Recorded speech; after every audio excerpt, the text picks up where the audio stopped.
अस्सलामु अलैकुम वरहमतुल्लाहि वबरकातुहू। मोहतरम नाज़रीन, पंजाब में आम आदमी पार्टी की पुलिस ने मुस्लिम कश्मीरी तालिबात को घसीट कर मारा और हिजाब भी फाड़े गए। एक तालिब इल्म की हालत तशवीशनाक हो गई है। वज़ीर आला से कार्रवाई की मांग की है। जी हाँ नाज़रीन किराम, आपको बतला दें कि पंजाब में आम आदमी पार्टी की सेकुलर हुकूमत की पुलिस ने कश्मीरी मुस्लिम तलबा को घसीट कर मारा। बहुत से तलबा के कपड़े और सर भी फाड़ दिए गए और कई मुस्लिम तालिबात के हिजाब भी फट गए हैं। एक तालिब इल्म को तशवीशनाक हालत में अस्पताल में दाखिल कराया गया है।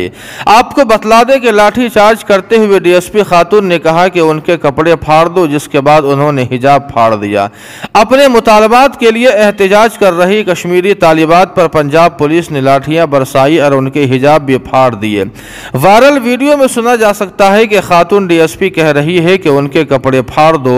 यह कारनामा पंजाब की सेकुलर आम आदमी पार्टी की पुलिस का है, जिनका सुप्रीमो केजरीवाल है। जब दिल्ली पुलिस कुछ मजालिम ढाती है तो कहते हैं कि दिल्ली पुलिस हमारे ज़ेरे कंट्रोल नहीं है, तो क्या पंजाब पुलिस भी आम आदमी के कंट्रोल में नहीं है, जहां कश्मीरी तालिबात पर जुल्म बर्बरियत का मुजाहरा किया गया और डीएसपी ने खातून होने के बावजूद शर्मनाक रवैया इख्तियार करते हुए कहा कि इन मुस्लिम तालिबात के कपड़े फाड़ दो। आपको बतला दें कि मुतासिरा तालिबात का कहना है कि क्या कश्मीरी मुसलमान होना जुर्म है।